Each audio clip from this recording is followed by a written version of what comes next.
Well, Wilson, I got your email regarding your Texas government midterm. However, I've only got about 15 minutes to spare, so I'm going to give you a quick crash course brushing through as much information as I can within the next 15 minutes. Without further ado, let's get started. First, we're going to cover Texas political culture. Political culture in Texas. Well, first things first, political culture is defined as political values or beliefs of people.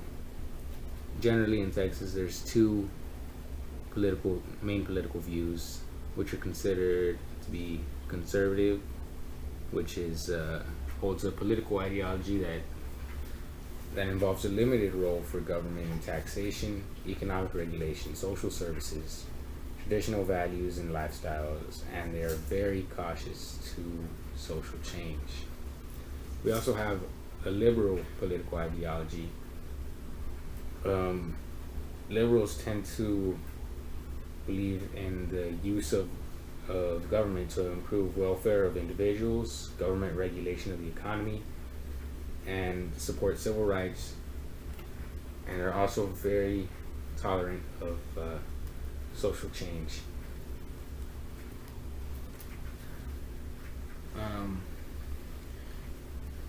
In Texas government, you'll come to know a term called partisanship, which is political party identification.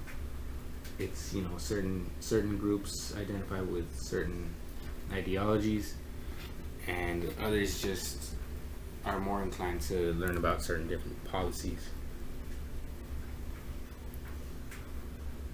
There are multiple different cultural regions of Texas.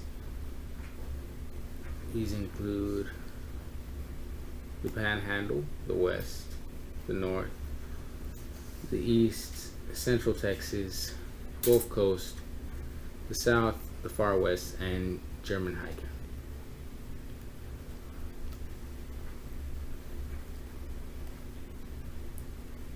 In East Texas, this is the extension of the Old South.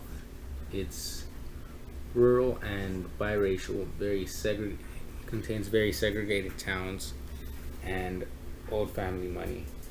This includes real estate, banking, construction, and retail. Cotton has been replaced by cattle, as well as poultry, timber. The young demographic has left this area, and it has a current growing, retiring population. On the Gulf Coast, there's a continuous growth in industrial and petrochemical work. Along the Gulf, we have Houston, which is the world's energy capital. The oil boom created a boom town effect in the amongst second and third generation elites. Oil insurance, construction, land development, and banking.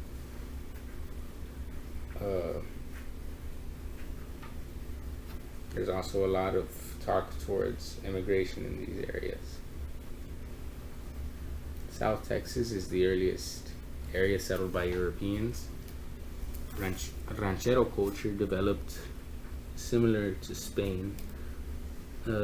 Creole is descended from Spanish immigrants, and were economic, social, and political elites. Mestizos, which are Spanish and Native American blood mix, were Texas cowboys. Anglo-Americans rose after the Texas Revolution by gaining land titles. Multi-generational ranches are prevalent, and in South Texas there's a semi-tropical climate. This includes the Valley and Winter Garden, all near Crystal City,